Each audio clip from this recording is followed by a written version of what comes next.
அனைவருக்கும் வணக்கம். பெண்களுக்கு அதிர்ஷ்டத்தை அள்ளித்தரும் விஷயங்கள் என்ன அப்படின்றத பார்க்கலாம். அதிர்ஷ்டம் அப்படின்றது டக்குன்னு வராது. நம்ம செய்யற செயல்லயும், நம்மளோட வழிபாட்டுலயும் தான் இருக்கு. பெண்கள் பிரம்ம முகூர்த்த நேரத்துல எந்திரிக்கிறது நல்லது. தண்ணியில கொஞ்சமா ஒரு சிட்டிகை மஞ்சள் கலந்து அந்த தண்ணிய வாசல்ல தெளிச்சு கோலம் போடுறது நல்லது. கிச்சனை எப்பயுமே நீட்டா வச்சுக்கணும். வீடு சுத்தமா இருக்கணும். வீட்ல செடிகள் வளர்க்கறது ரொம்பவே நல்லது. செடிகள்லயும் முக்கியமா துளசி செடி, மருதாணி செடி, வெற்றிலை செடி, மணி பிளான்ட் இதெல்லாம் வைக்கிறது ரொம்பவே நல்லது. துளசி பூஜை பண்றது ரொம்பவே விசேஷம். காலையிலயும் மாலையிலயும் விளக்கேத்தி வழிபடுறது ரொம்ப நல்லது. காலையில ஏத்த முடியல அப்படின்னாலும் மாலை 6 மணிக்கு கட்டாயம் நம்ம ஏத்திரணும். கையில மருதாணி வச்சுக்கிறது ரொம்பவே நல்லது.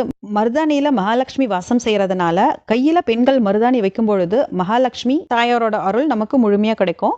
வீட்டுக்கு வர சுமங்கலி பெண்களுக்கு தாம்பலம் அப்படின்றது கட்டாயம் கொடுக்கணும். பிளவுஸ் பீட்டோட வெத்தலைப்பாக்கு, வாழைப்பழம், பூ வச்சு கொடுக்கணும். இன்கேஸ் அதெல்லாம் கொடுக்க முடியல அப்படின்னாலும் வீட்டுக்கு வர சுமங்கலி பெண்களுக்கு கட்டாயம் குங்குமம் கொடுக்கணும். நன்றி.